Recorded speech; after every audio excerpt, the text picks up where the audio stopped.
Welcome to this special air show from Farnborough, where I'm flying in the Longbow Apache, perhaps one of the world's most lethal weapons platforms. It's the British Army's next generation of multi-role attack helicopters, and this is a very special ride. It's the first time outside America that television has been on board. I'll be putting it through its paces in just a moment, and we'll also be putting the spotlight on the EF-2000 Eurofighter, or Typhoon as it's called now, to see if it really is as good as it's cracked up to be. I don't think you'll be disappointed.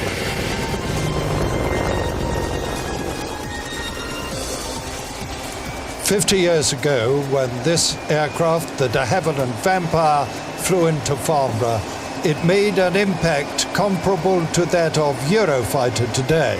Indeed, even more so, because the Vampire had already been in RAF squadron service for 2 years, and it was an enormous success. So what a splendid moment now as we approach the historic black strip of runway at Farnborough to participate in what is so much more than just another air show." Brace yourself. You're up. Coming up. Despite the gloomy global economic outlook, this is a time of huge aerospace success for the UK, which has now overtaken France as Europe's largest aerospace power. But how long will it continue? Next year could see a merger between all the continent's major aircraft manufacturers, and there will be winners and losers. 50 years on, and Farnborough's still as exciting as ever. That was fabulous. What a lucky chap I am.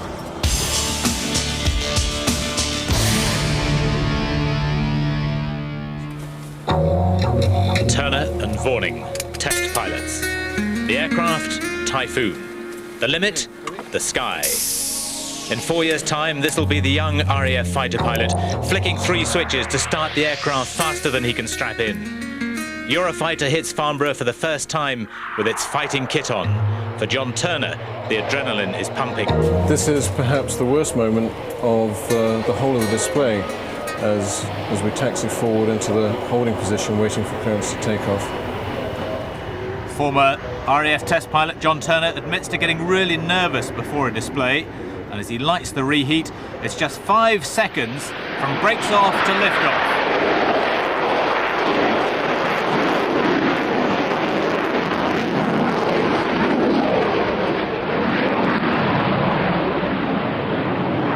The new EJ200 turbofans producing over 40,000 pounds of thrust between them as he takes off straight into a climbing 9.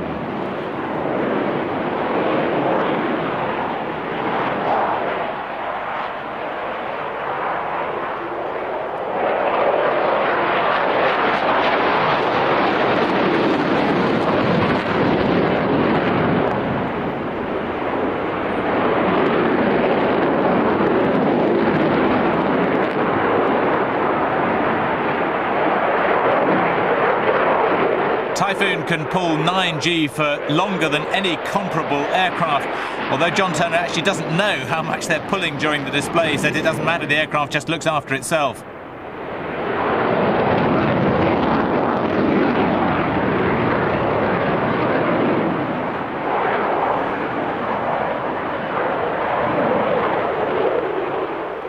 And this, a very special manoeuvre for the Typhoon, the high alpha velocity vector roll, which other display pilots have tried to imitate. None of them have done so yet. Now the slow pass, the max alpha slow pass at just about 100 knots, just above stalling speed. And then full reheat, which lights immediately into a tight turn. Accelerating rapidly from 100 to 200 knots.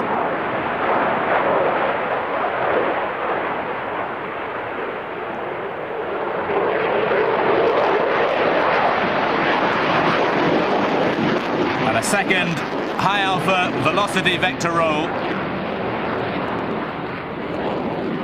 from this second prototype.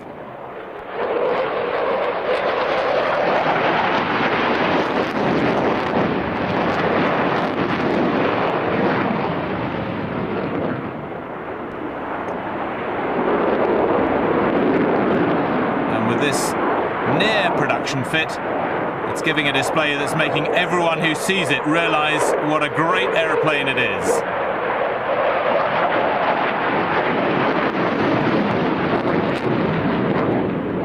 The only current RAF pilot who's flown in it is certainly impressed, particularly by the voice-activated controls. Traditionally, with current fighters, we have a HOTAS system, hands-on throttle and stick. But Eurofighter's taking us one step further by giving us VTAS, voice throttle and stick. And the voice is probably the most significant advance in the reduction of the workload on the pilot, so that you can sit there taking in information, talking to the cockpit, it's talking back, as well as dealing with your wingmen and the ground controllers who may be talking to you also. So it's actually very easy to do, so it's better using voice than having to take your hands off the stick and throttle to press keys. You're sitting deployed somewhere in the world out on your short bit of road that's going to act as your runway that day. From getting scramble to actually taking off, what do you have to do and how long will it take? It doesn't take very long at all, but I can't tell you that because it's secret. But in terms of the switches that are required to be moved by the pilot, there's 3 switch selections over that side of the cockpit. He then selects the throttles to idle. There are no start switches. The aircraft presumes if you select the throttles to idle, you want the engines to start, so that's exactly what happens. And the next thing you have to do is run down the runway and select the gear up. You can then fly a whole multi-role mission, air to surface, air to air, whatever. The aircraft can fly that for you, and then it will fly you home and even land for you. All you have to do again at the end of the day is select the gear down prior to touchdown.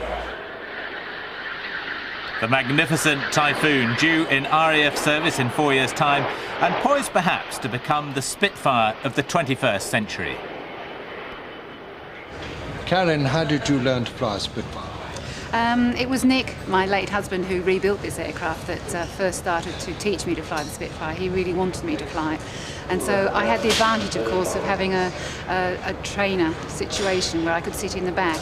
But then he said, well, that's no good, you've got to go in the front. And that was a whole new ball game, particularly as I'd only flown like a Tiger Moth before. So this was a fairly challenging sort of step. And I suppose you could say that Nick started teaching me to learn to fly the Spitfire, and then after he was killed, I really wanted to learn to fly it. So I asked a friend, Pete Kinsey, to teach me, and he had the dubious privilege of teaching a woman to fly a Spitfire. And there aren't many women flying Spitfires in the world. There aren't. Now, it's a strange phenomenon that I am the only woman flying a Spitfire at the moment. Of course, all the 88 ladies delivered them and can fly them as well as I can, but at the moment, I'm the only woman flying a Spitfire.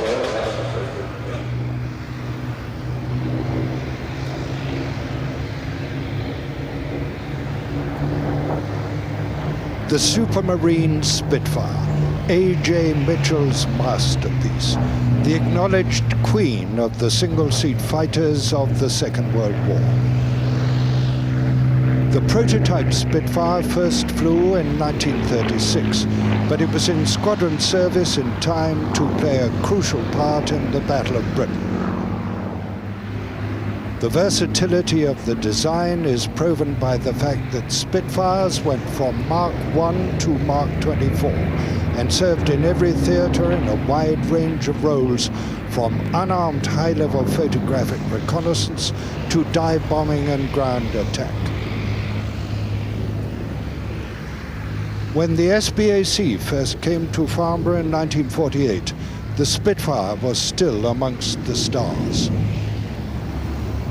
At Farnborough Airfield in Hampshire, Britain, leading the world in aviation, puts on the biggest air show in history. Ranging from the Nene Viking jet airliner to the short Sealand amphibian, aircraft worth £4 million give buyers from 69 nations an insight into one of Britain's great post-war achievements. How quickly the years roll by, in my case rather too many of them. But I remember falling in love with aeroplanes at the age of about 4 at Croydon, which was the equivalent of Heathrow in those days. And then at 13, cycling with my best friend over to Duxford in Cambridgeshire to watch the beautiful biplane fighters. And I resolved then and there that when the war came, as my father assured me it would, that's what I would do. So I did that. But then, since 1950, thanks to radio and television, I've been lucky enough to have a front seat at many of the great moments in British aviation. a highlight of my first Farnborough radio commentary, the world's first passenger jet airliner, the de Havilland Comet. The 1950s were the vintage years of British aviation, and Farnborough was the shop window in which we displayed to the world our outstanding achievements since the war and the birth of the jet age. Television arrived at Farnborough in 1953, and for the first time people saw live pictures of Britain's nuclear deterrent, the V-bombers, Vulcan, Victor and Valiant. The well-dressed crowds flocked to see the new turboprop airliners, the Viscount and Britannia, again the first of their kind in the world.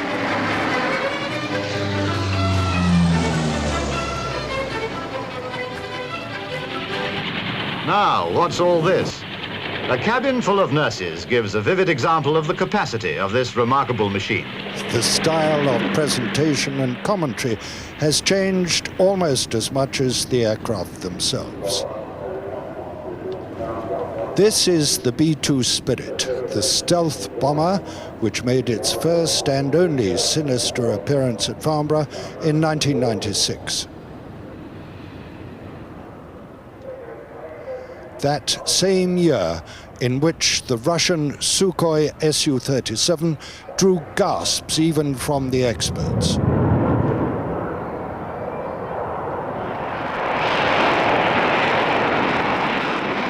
No Su-37 this year. The Russians have really struggled to get anything here with their economy and chaos. But the Su-27 has made it with Anatoly Kvocha, hero of Russia, at the controls.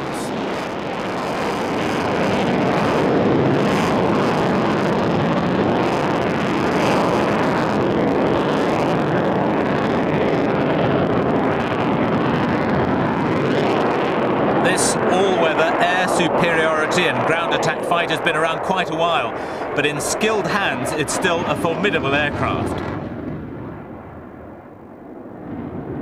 The first prototype flew in May 1977, a couple of years after its designer Pavel Sukhoi died, and it went into service with the Soviet Air Force in 1985. In those days its NATO codename was Flanker.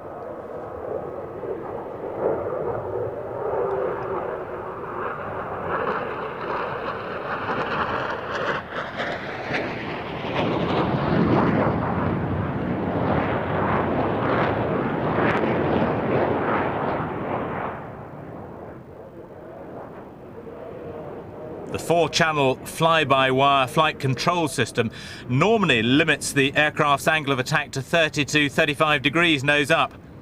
But the pilot can override that. And that's precisely what Anatoly does in the Cobra. More like 100 or 110 degrees with the trademark maneuver of this generation of Russian jets. He does actually have a panic button, where if it all goes horribly wrong, he presses the button and the aircraft will right itself to fly straight and level.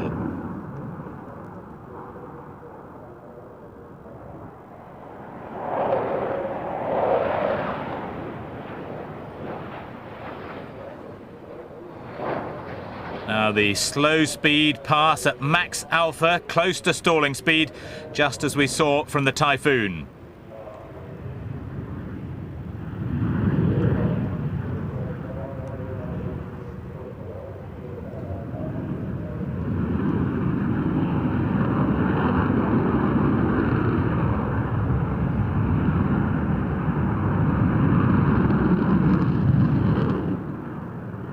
Now Anatoly climbs vertically into another trademark Russian maneuver as he closes the throttles and just allows the aircraft to fall back in a tail slide.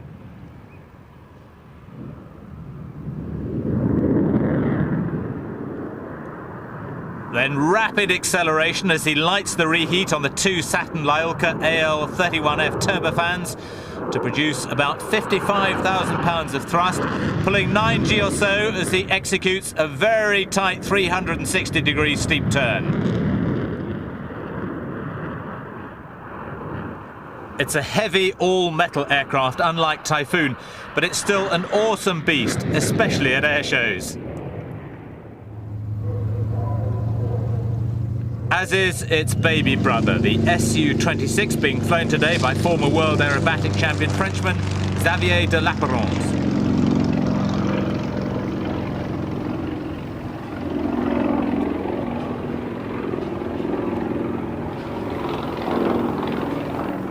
The first prototype of the 26 flew back in June 1984, but this one has been specially modified for Xavier to his own specifications. It's made much lighter. It's got a supercharged engine producing about 420 horsepower, which in conjunction with the huge propeller, 2.7 meter diameter, gives it massive power. It's got a very high power to weight ratio that enables him to do some quite extraordinary things.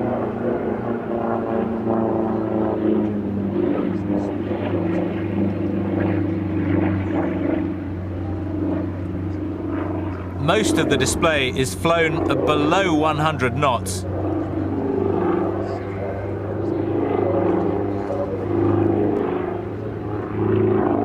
And Xavier, who was the world aerobatic champion back in 1994 at the tender age of 24, has given up competition flying now to concentrate on this display flying and really pushing it to the very edge.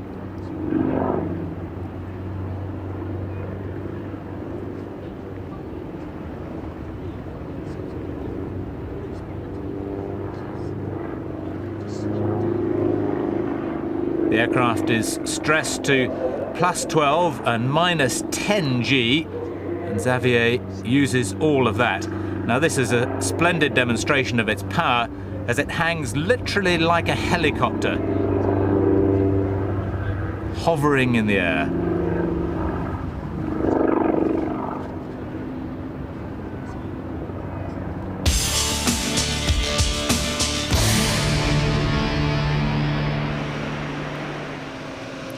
Here at Farnborough for the first time is the RAF's version of a new updated Hercules, the C-130J. Its state-of-the-art propellers and lightweight fuselage give it startling performance, and the new computerized flight deck is a quantum leap over its venerable older predecessor. I joined pilot Bob Price and co-pilot Wayne Roberts for a flight in this 21st century version of the Herc. 4242 November, clear takeoff, 210, 12 knots. Cleared for takeoff, 42 November. Okay, as you see, I'll be adding full power in the airplane. And this airplane, unlike previous Hercs, you don't have to be gentle with the power. You can slam it all the way to max power. Power will come right up to the maximum and stop right there. Brace yourself. I'll be releasing the brakes on 3. On 3, 2, 1, release.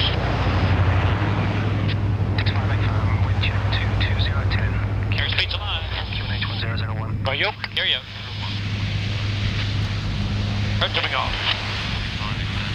You're up? Coming up.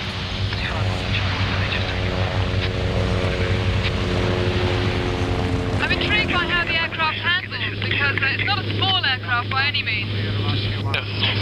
The C-130J is actually quite agile. As you can tell during the takeoff roll, we accelerated quite rapidly, and I was able to rapidly bring the airplane's nose up to an attitude of 20 degrees and climb out at a fairly steep attitude.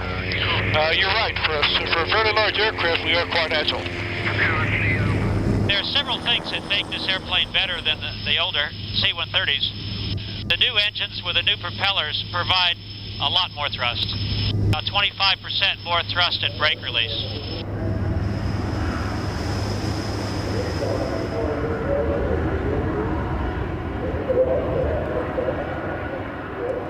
The handling and maneuverability that Bob Price talked about, expertly demonstrated by him and his crew all week at Farnborough.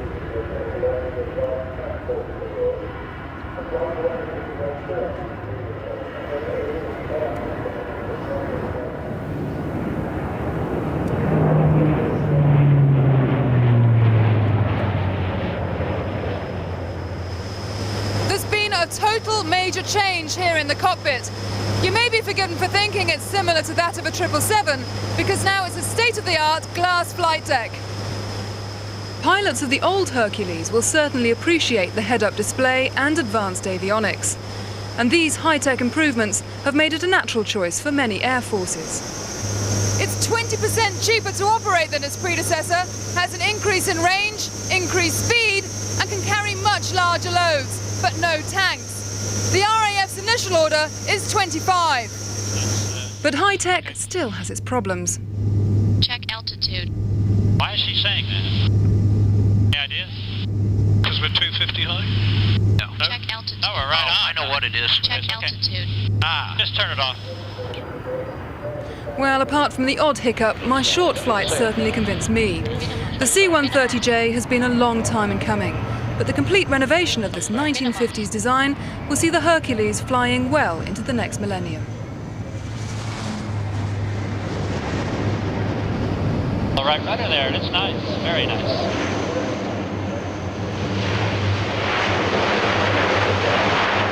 The C-130J isn't the only new wine in an old cask. The RAF's Harrier GR7 is a very different machine to ones that were displaying here over 25 years ago, making their first faltering steps in the heady world of vertical takeoff.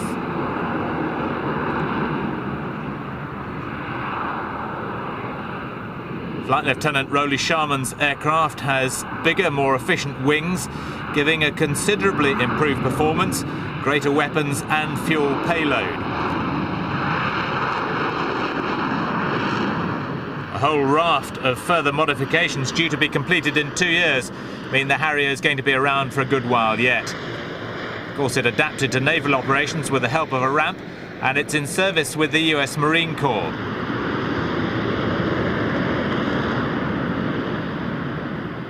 As is the McDonnell Douglas, now Boeing FA-18C Hornet, an extremely effective multi-mission fighter bomber.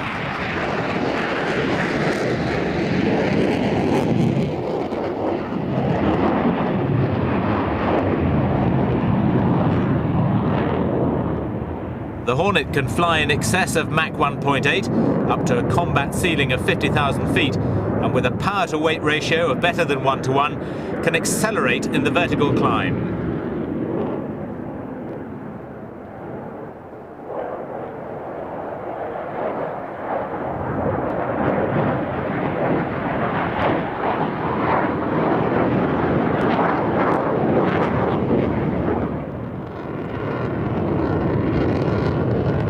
And continuing the theme of midlife updates, the Fighting Falcon, originally General Dynamics, now the Lockheed Martin F-16, which first flew on the 2nd of February 1974 in prototype form and has since been sold all around the world to become the most successful fighter of its generation. The United States Air Force has 2,200 F-16s in various forms, and over 3,800 have been delivered in total to 19 air forces around the world.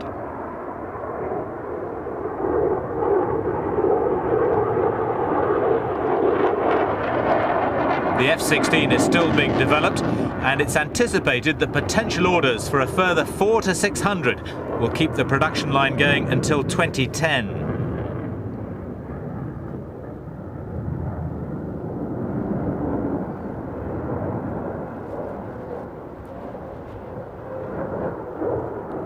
Lockheed Martin claim it's a more cost-effective alternative to Typhoon, but it's probably reaching the limit of its development, whereas Typhoon, of course, is only just starting.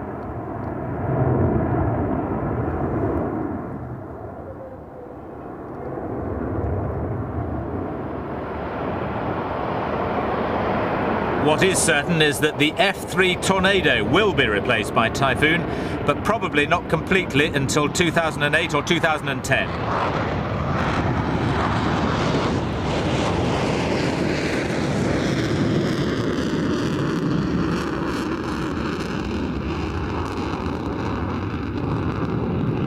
A rather longer takeoff run than the Typhoon. The F-3, the air defence variant of the variable geometry MRCA Tornado, is undoubtedly the most successful version. This one from number 25 Squadron at RAF Leeming is being flown this week by Navigator Flight Lieutenant John Shields and Pilot Flight Lieutenant Pete Hackett, or Willie as he's universally known.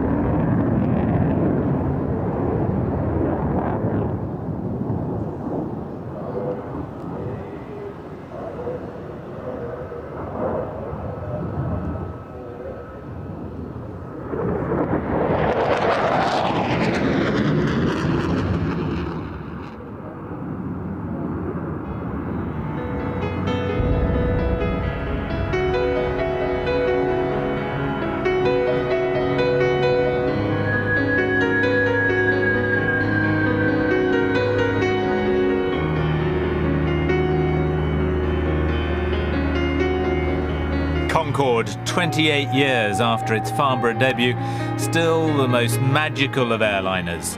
Raymond Baxter, commentator then, an honoured passenger for her arrival this time. Not only on board Concorde, Julian, but also sitting alongside the man who was chief test pilot for the British half of the project, Brian Trubshaw. Trubby, this is a far cry from those anxious times 25 years ago and more. Well, yes, that's quite true. They were a little bit anxious to begin with because obviously we weren't quite as assured about the aeroplane as we are now. And we'd also had quite a lot of frustrations the last few days before we flew. So it came as a great sigh of relief when we eventually lifted off on our first flight. What about when you showed Concorde to the Farnborough crowd for the first time? Was that exciting or just routine? Well, it wasn't routine because we had a problem with the weather back at Fairford, because it was only a flypast that we did, and I knew that the chances of getting back to Fairford were very, very remote. Had a go at getting back to Fairford, but the radar people couldn't get me down, so I diverted to Heathrow. And of course that caused a hell of a stir because all the noise complaints galore came out. After a flight like that, there was only one place to go, the President's Suite, of course, for lunch, a grandstand view of the flying, and the chance to catch up with old friends, among them John Cunningham and Peter Twiss. Peter, himself one-time holder of the world airspeed record, went on to lead the team of pioneer test pilots exploring supersonic flight in the experimental Fairy Delta II. Well, we started off by having a little bit of information fed to us by Farnborough as to what we might expect, but their simulators hadn't quite been developed far enough to give us any proper information. But we're given the opportunity of flying a number of other slightly similar aircraft to sort of build us up to the great event. Now we get the FD2 taking off from the Laffans plane end of the runway. This is the little Delta that obtained a world absolute speed record of well over 1,000 miles an hour in 1956, and it's being flown by the very man who did it today, Peter Twiss. But you were flying at that time inconceivable speeds, 20 miles a minute? The FD2, 20 miles a minute was on the high-speed runs was an average speed, yes. And keeping one's whereabouts was quite interesting because there were no GPSs and things like that in those days. And the ground operators used to keep you in touch by saying, well, you're over Southampton now and Brighton's coming up, you know, that sort of thing. As chief test pilot on the Comet, John Cunningham became the world's first certificated passenger jet captain. The Comet was the first aeroplane that combined the wonderful comfort and smoothness of flying in a jet. And those of us that had flown military jets before were well aware that if only that comfort could be built into a passenger aeroplane, that the first time passengers experienced that, they would be completely taken as that is the way I want to go in the future. And that's fortunately what happened.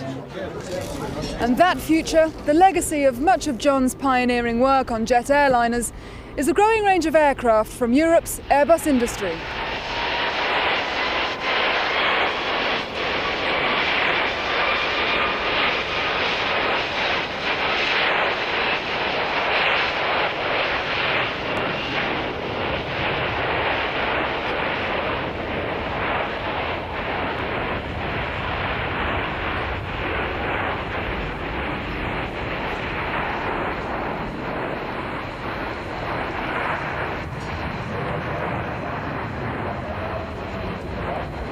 The Airbus A330 first flew in November 1992 and entered service with Air en Terre in January 1994. It was designed to fly over 7,000 miles on just 2 engines. But what engines? This one features Rolls-Royce Trent 700s, each engine generating an enormous 72,000 pounds of thrust, That's more than 3 times the total of John Cunningham's comet.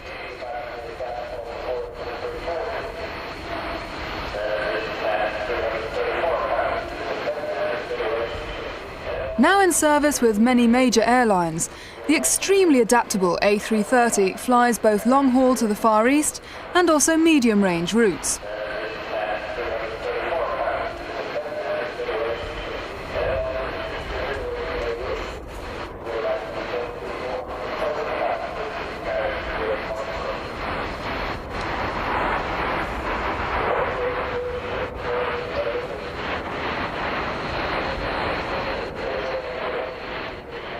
Despite the threat of global recession, Airbus are riding high. They arrived at Farnborough with over $9 billion worth of orders for existing aircraft and plans for a new 100-seater short-haul aeroplane, the A318, a direct competitor to Boeing's new 717. By the time of Farnborough 2000, the company will have begun work on the next generation, the double-decker A3XX, which will ultimately carry up to 680 passengers.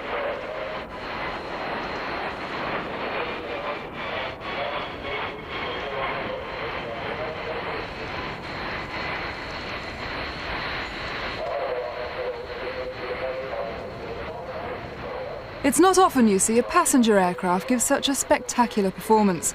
Captain Bill Wainwright giving an almost balletic display as he shows off this beautiful aeroplane. Throughout the week, this was one of the most popular displays, drawing admiration from crowds and experts alike.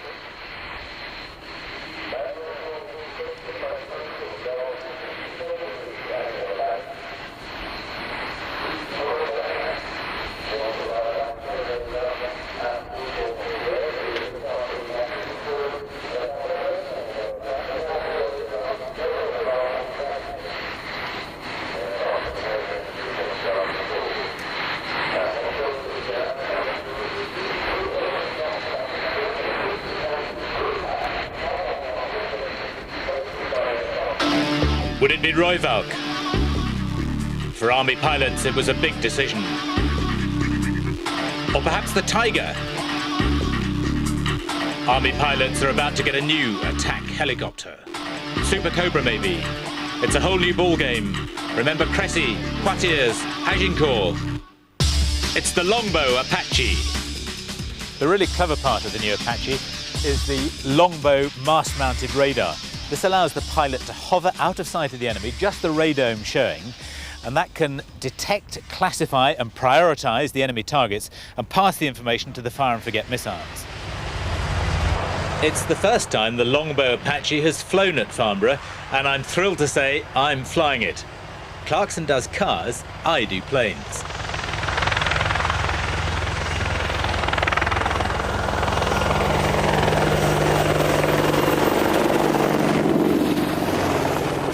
This AH-64D is the US Army model.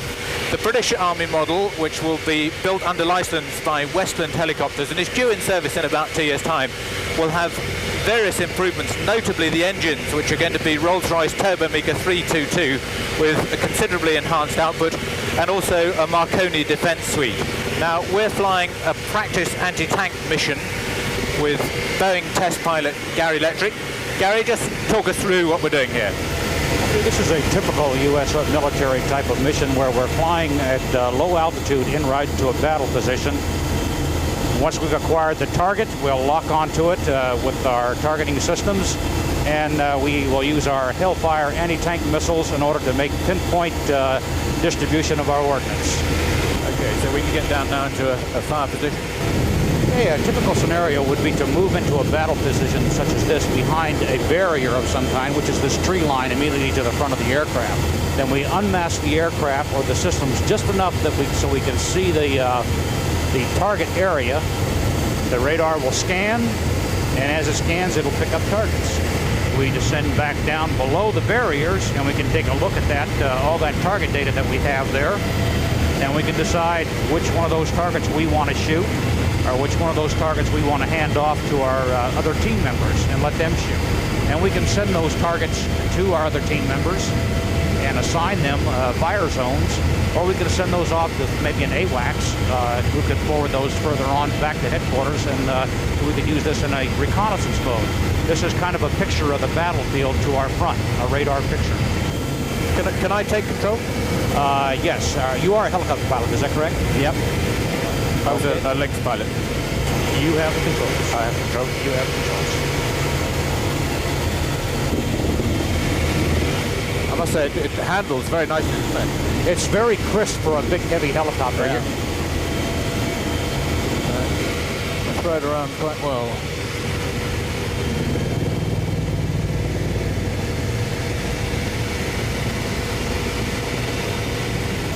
And the radome on top doesn't have any effect on its handling, maneuverability?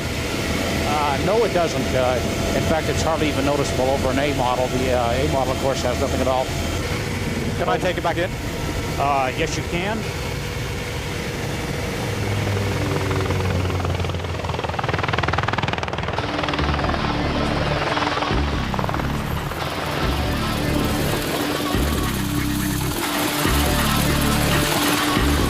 Absolutely bloody marvellous.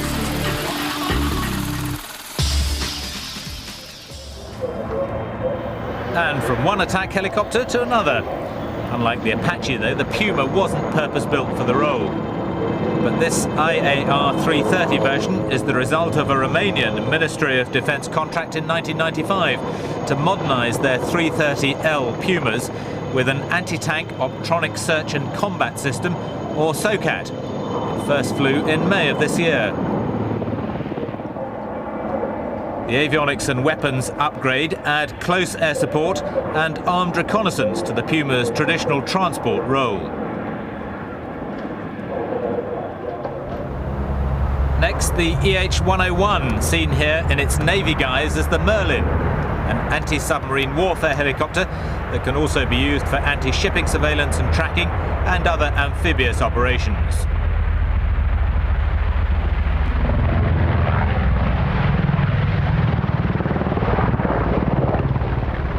The EH-101 is produced by EH Industries, a Westland Augusta joint venture, although Lockheed Martin are the prime contractor for the Royal Navy's Merlin. With 3 Rolls-Royce Turbomaker 322 engines, the same that'll power the UK's Apaches, it's got plenty of power and excellent handling and manoeuvrability for a big helicopter. The one thing it hasn't got, though, is stealth, unlike Bell Boeing's all-new reconnaissance and light attack helicopter, the Comanche. This is the Army's newest armed reconnaissance helicopter. It's undergoing development now. You're looking at the second of only 2 that we have right now. The first one is going through its flight test paces at West Palm Beach, Florida, at the Sikorsky Aircraft Flight Test Center down there. And the whole concept is to come up with an aircraft that gives us the survivability, the protection, and the ability to reconnoiter with the greatest efficiency and with the least amount of battle damage. It's known as a stealth helicopter. Is it out of the same family as the stealth fighter and the stealth bomber? Yes. That's as far as you're going to go. That's as far as I'll go on that one. Fair enough.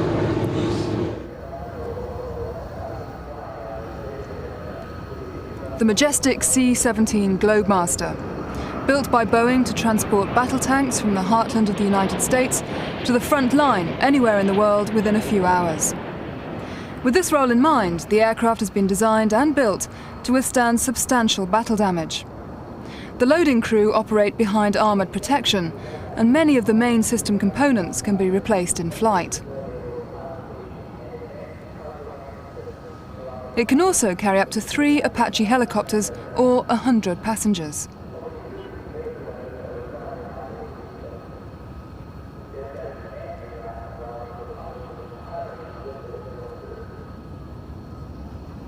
Its 4 Pratt & Whitney turbofans give it a range of over 5,000 miles with a payload of 80,000 pounds.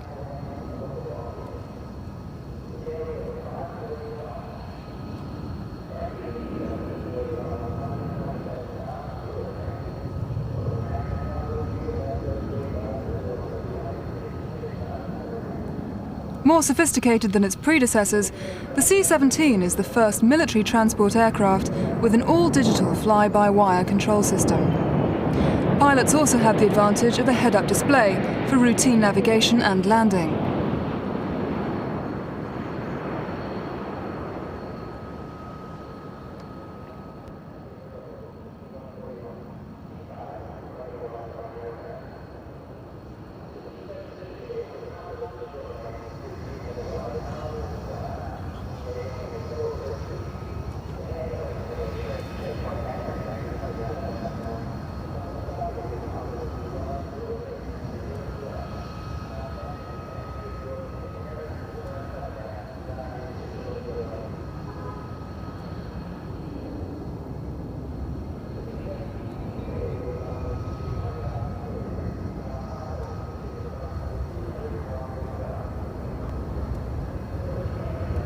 For an aeroplane of this size, its handling capacities are remarkable.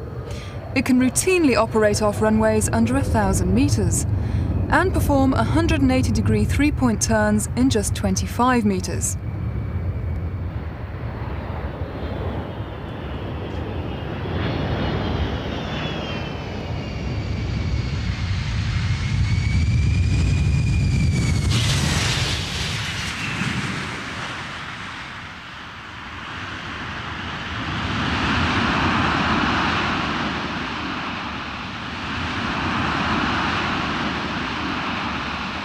Perhaps most amazingly of all, reverse up a 1 in 50 gradient even when fully loaded, thanks to the thrust reversers.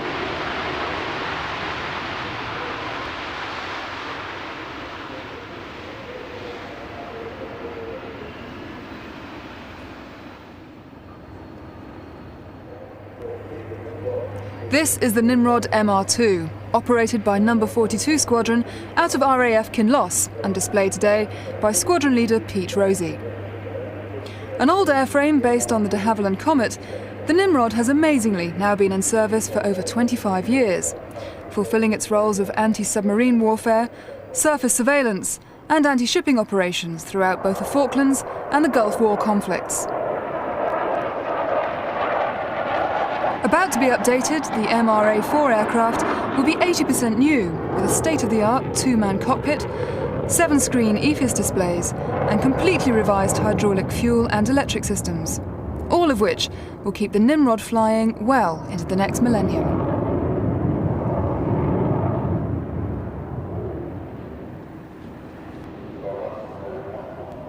No Farnborough would be complete without the red arrows, and we'll see more of them later.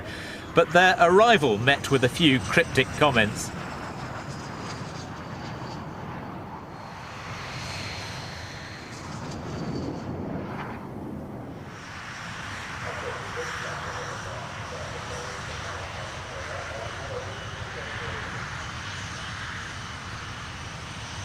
And their formation skills aren't limited to the air. Eat your heart out, come dancing.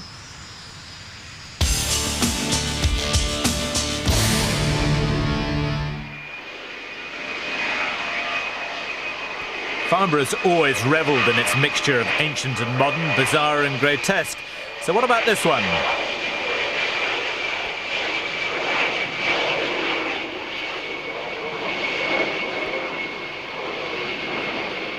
It's the Antonov AN-74, a Ukrainian cargo carrier that's designed to operate from unprepared strips, hence the engines mounted on top of the wings to keep out foreign objects.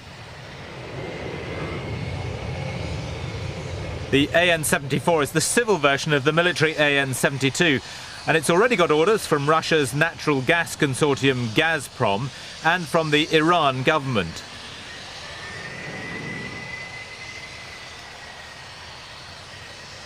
As well as cargo, it can carry up to 50 passengers, or 10 to 16 in rather greater luxury. Oh, there goes the vodka and tonic. The regional and business jet market is invariably a significant part of Farnborough's business, and this year was no exception. This is the first prototype of the ERJ-135, which only flew for the first time on the 4th of July, and this was its first airshow appearance, one of 29 new aircraft at this year's Farnborough. Its Brazilian manufacturers, Embraer, have nearly 30 years of experience now of building these sort of low-cost aircraft that have the performance advantages of jets, but at a level of economy associated more with turboprops. Embraer hope the 135 will get its full certification in the first half of next year. It was certainly a big hit at the show. Embraer picked up firm orders and options worth $2.7 billion for their 135s and 145s. The Canadian company Bombardier are one of Embraer's biggest competitors, and with the Q300 variant of the very successful Dash 8, they look to have a superb aircraft. The Q stands for Quiet Interior. The cabin is one of the quietest and most vibration-free of any propeller-driven aircraft. This is the PZL M28 Skytruck, a westernised version of the Antonov AN28 twin turboprop short-range transport. They've replaced the original Polish engines with Pratt & Whitney's, driving Hartzell 5-bladed propellers. And as well as the superb short takeoff ability, look at this for a short landing.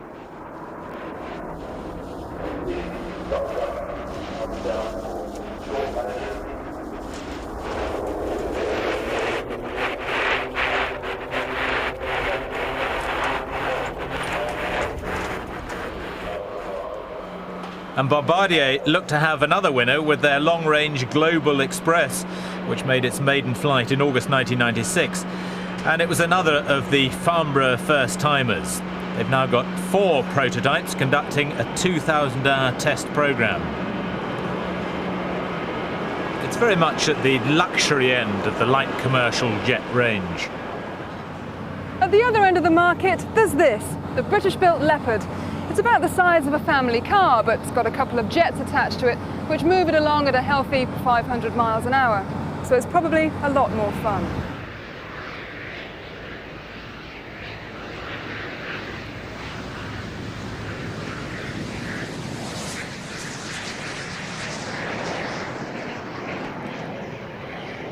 This Leopard is the second development airframe, but the first full-weight aircraft, powered by interim Williams International turbofans.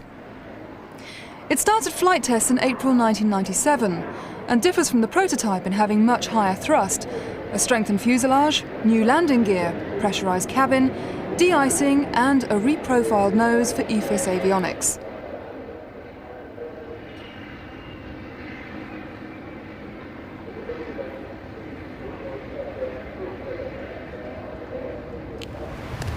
Normally, when you walk through doors like these, you expect to find a hangar full of serviceable aircraft. We've been given very special permission to come into this rather extraordinary building where the wreckage from crashed aircraft is brought to be minutely investigated to find out exactly what caused the crash. It's a very sad, tragic, almost macabre feeling, but at the same time intensely fascinating, especially as it is dominated by this rebuild of Pan Am Flight 103. And though the wreckage of the 747 that devastated Lockerbie is still the most recognised investigation that's taken place here at Farnborough, the Air Accident Investigation Branch has carried out thousands of inquiries aiming to make air travel even safer. Throughout the history of commercial aviation, the black box, which is actually bright orange and known as a flight data recorder, often provides the first clues as to what went wrong. Flight data recorders were first fitted to American aircraft in the late 50s.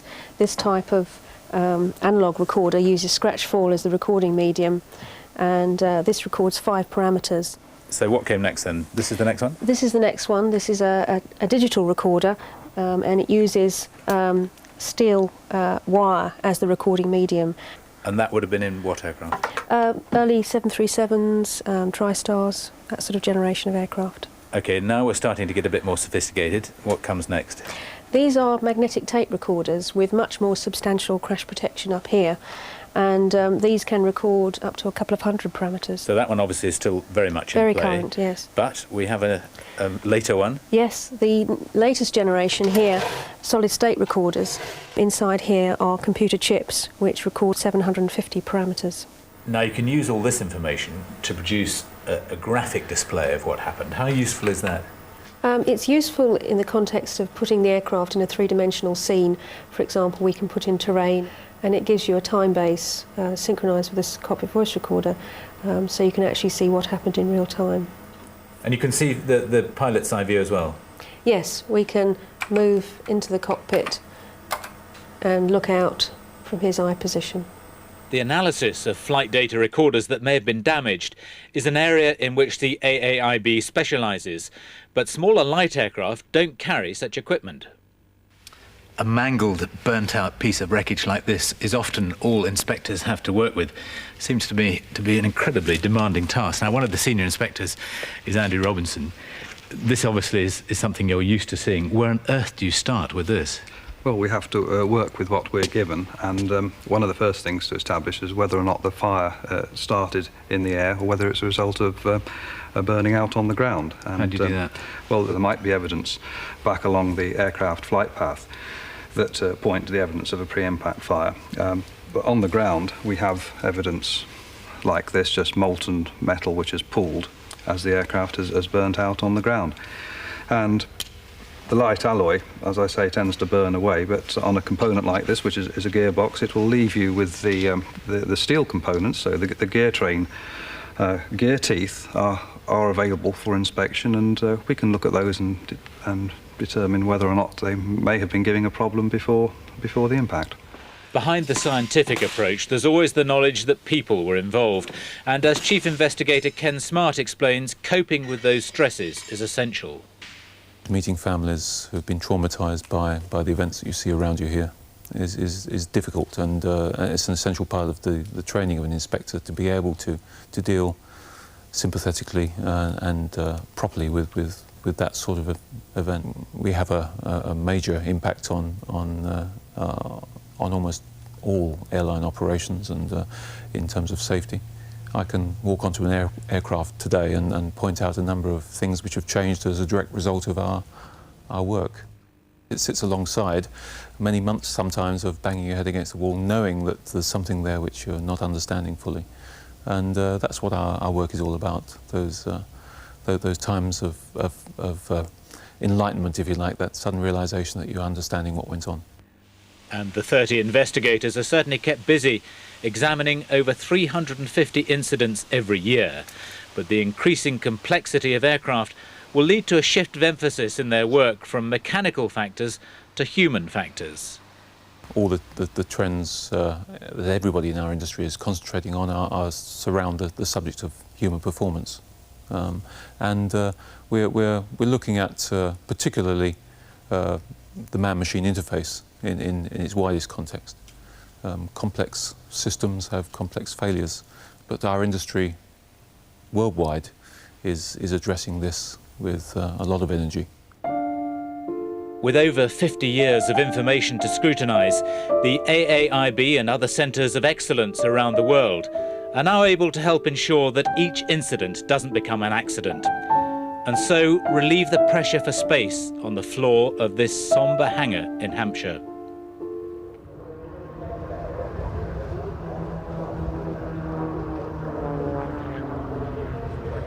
Aerobatics have long been a star attraction at Farnborough, and the Firebird Microlise Extra is no exception.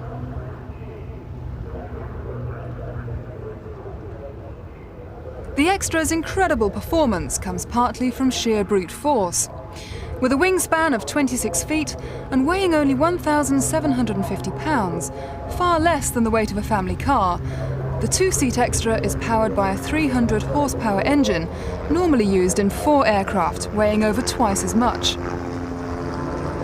With this extraordinary power-to-weight ratio, it has a 45-degree climb angle, either the right way up or inverted, and a maximum level flight speed of more than 200 miles per hour. Amid the noise and latest high-tech displays of the modern air show, a rare sight in the skies above Farnborough, a replica of the First World War bomber, the Vickers Vimy.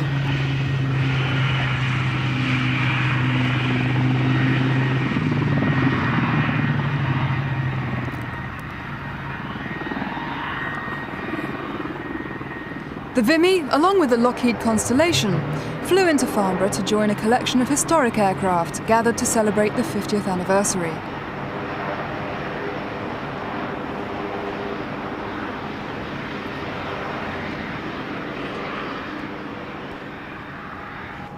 Others chose the occasion to begin epic journeys. Piloted by Australian Lang Kidby, this original Avro Avian takes off for Australia, recreating the first solo flight from Britain to Australia by Bert Hinkler in 1928.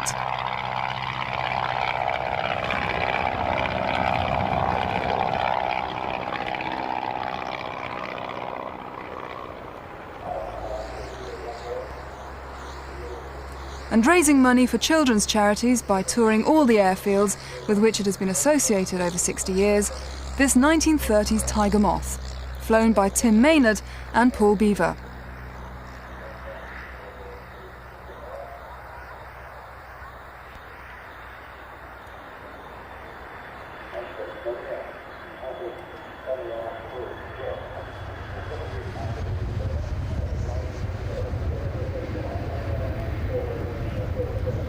Of all the classic aircraft at Farnborough, a favourite with the crowds, the Hawker Hunter. When flown by RAF Treble 1 Squadron in 1958, the standard was set for aerobatic display, though the preparation was not what one might have expected. Well, having flown 9 in 1957 here at Farnborough, both in a loop and a roll, the boss decided in 58 we would have to do something better. The Pakistanis had looped 16, so we decided to go for 20. But we didn't have 20 aircraft, we only had 16 of our own, so we had to borrow 10, and borrow 10 pilots, train up some of our own as well who hadn't done formation aerobatics, and all of this within 6 weeks. And we found after about 3 weeks with the 20, that was a frontage of 5, with 4 in each stem, we couldn't make it repeat time and time again. So we went off to the bar to decide what to do about this. And after 6 pints, we hit on the idea of having a frontage of 7 with only 3 in the stem, except in the boss's stem, which we had 4. And that worked out very well. And it was tremendous fun working up for Farnborough at that time. And of course you did it more than once thereafter. Yes, we did. We did it all through the week. And it was a double loop with the 22, here going left to right, with 6 breaking off. And then we closed into a Diamond 16, 1 roll, and then 7 more left, and we came down to the basic team size as 9. Great show. Never been repeated to this day? No, never been repeated to this day. We just did it for a period of 3 or 4 weeks, including the Battle of Britain air shows at RAF stations, and that evening it disbanded. It's never been repeated. But the Hawker Hunter provides to this day an impressive Farnborough display. This particular aircraft is one of 3 owned by King Hussein of Jordan and maintained for regular display appearances in this country. Like most of the Hunters still flying, it was acquired from the Swiss Air Force and is flown today by Rod Dean, an experienced RAF Hunter pilot and former CAA display inspector. But the Hunter will always remain inextricably associated with the name of one particular test pilot. Yes, I can see the speed building up in that small Hawker Hunter now, the fastest man in the world, squadron leader Neville Duke, and he's got the reheat on, and he's really giving it all he has. Neville Duke in the Hawker Hunter. I think it was the sheer speed of the thing that created the initial impact on people. Of course, at that time, they hadn't got the strict limitations on positioning that they have now, and you could fly as low as you liked and really as close to the crowd line almost as you liked. In other words, your display line was between the runway and the crowd over the grass. In those days also, photographers were allowed to be on the grass, and as you were approaching, you'd see them standing up, taking a film of the thing, and then once or twice they would drop the camera and go flat on the ground. And at the same time, enthralling the crowd, Roland Beamont and the Canberra. Canberras were delightful aeroplanes to fly, so that when you could get them off their heavy-going test program and take them down for a week at Farnborough, Every day was a delight. It was something to look forward to. You were always trying to get the best out of the aeroplane, but it had to be where the customers could see it. It was no good belting the backside off the aeroplane over Laffan's plain, miles away for anybody. You had to be there. You had to be making enough noise to get the people to put down their ping chins and watch what you were doing. And so you've got to get the whole thing timed. And those days when it all worked were a great enjoyment. The Canberra story is one of quite remarkable achievement.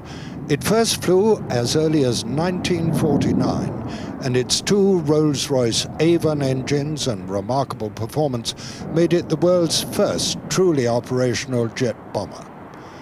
Built under license by the Americans, it broke every world record in aviation, is still in service today, and one of the many historic aircraft celebrating Farnborough's 50th anniversary.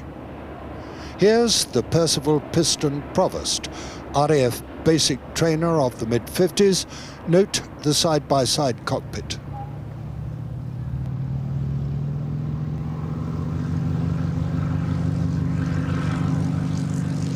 The melodious note of its Alvis Leonides engine accompanies a leisurely takeoff.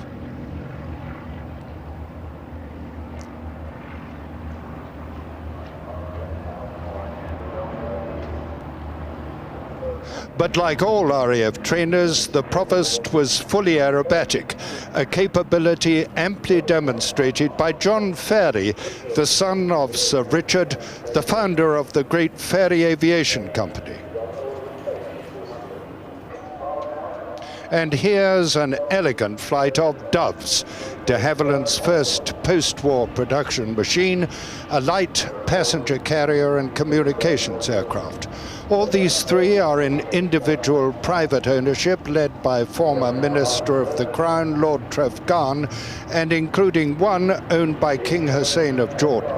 In all, 542 Doves were built and sold, the majority for export.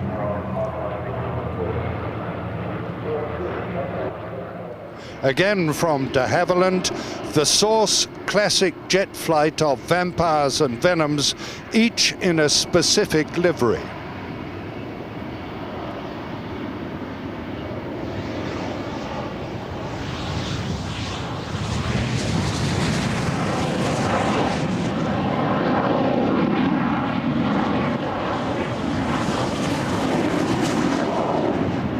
The blue one is in the colours of an Admiral's barge, Royal Navy.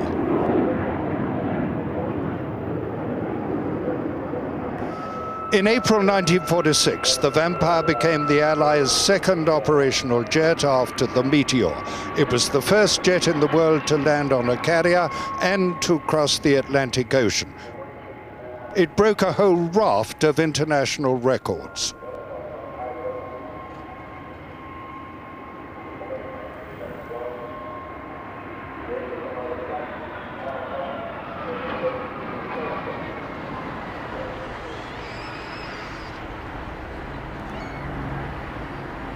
And concluding the historic chapter, the immortal Avro Lancaster, City of Lincoln, spearhead of the awesome might of RAF Bomber Command in the Second World War. The Lancaster today represents the RAF Memorial Flight. They fly to commemorate more than 101,000 members of the RAF posted killed or missing in the Second World War. 50 years ago, their nearest and dearest were still grieving for them. Today, as we look to the future, we also look back and remember.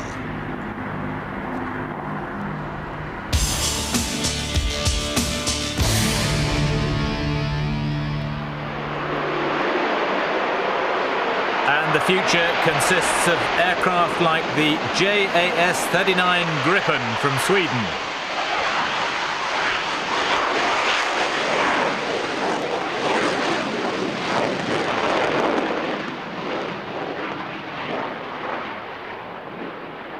Flown during Farnborough by the Saab test pilot Frederick Muckler, their only display pilot, who's actually only got about 150 hours on the Gripen. He's only been flying it for about 12 months, but he's been displaying it all around the world this year, and indeed in November he'll be going on down to South Africa with it.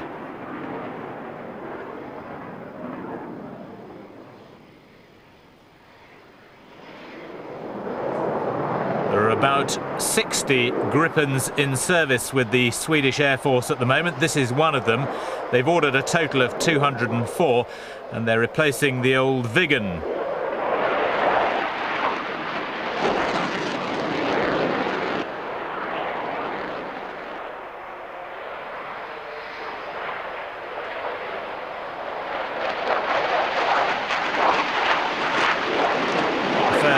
Prototype flew on the 9th of December 1988, and we saw it for the first time at Farnborough in 1992. It's a single-seat, all-weather, all-altitude interceptor, attack and reconnaissance aircraft.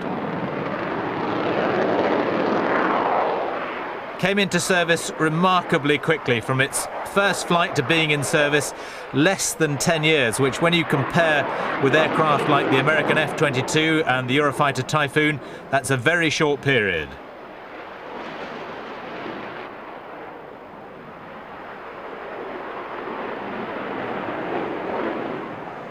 They're really looking to give the Gripen a big push in Europe, and particularly Eastern Europe, the old Warsaw Pact countries, where there's quite a lot of interest.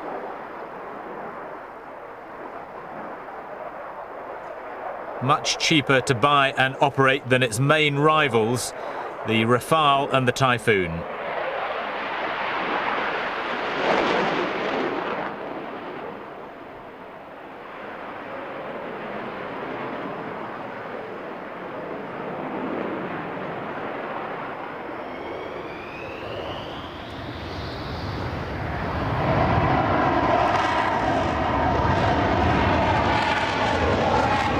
Talking of the Rafale, or an English squall, here it is.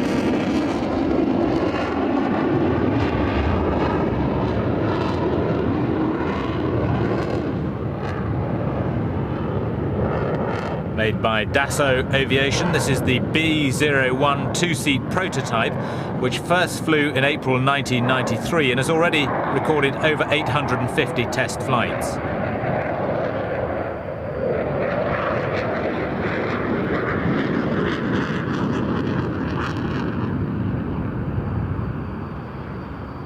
This one is actually powered by Snecma M88-2 augmented turbofans, which produce over 16,000 pounds of thrust with reheat.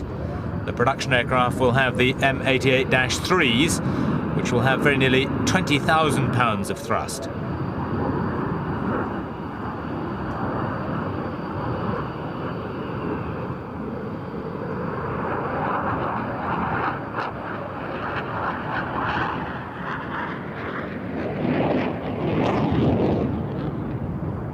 There'll be three versions of the Rafale: the single-seat C, this one the two-seat B for the French Air Force, and the single-seater M for the Navy. And they'll be replacing Jaguars, Mirages, and the Navy's Crusaders and Super Étendards.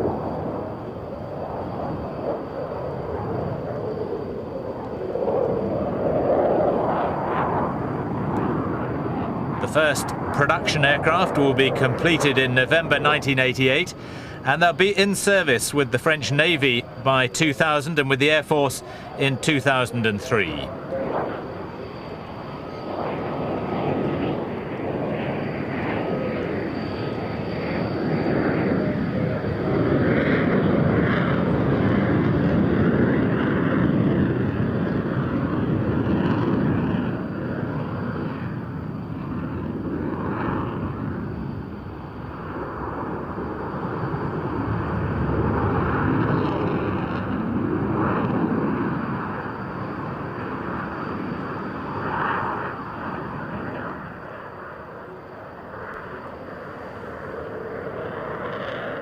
France will obviously continue to market the Rafale in competition with Typhoon, but it will almost certainly be the last all-French fighter. And In the new single European aerospace company, France will become the centre for civil aircraft based on Airbus, with Britain and British Aerospace becoming the hub of military aircraft development.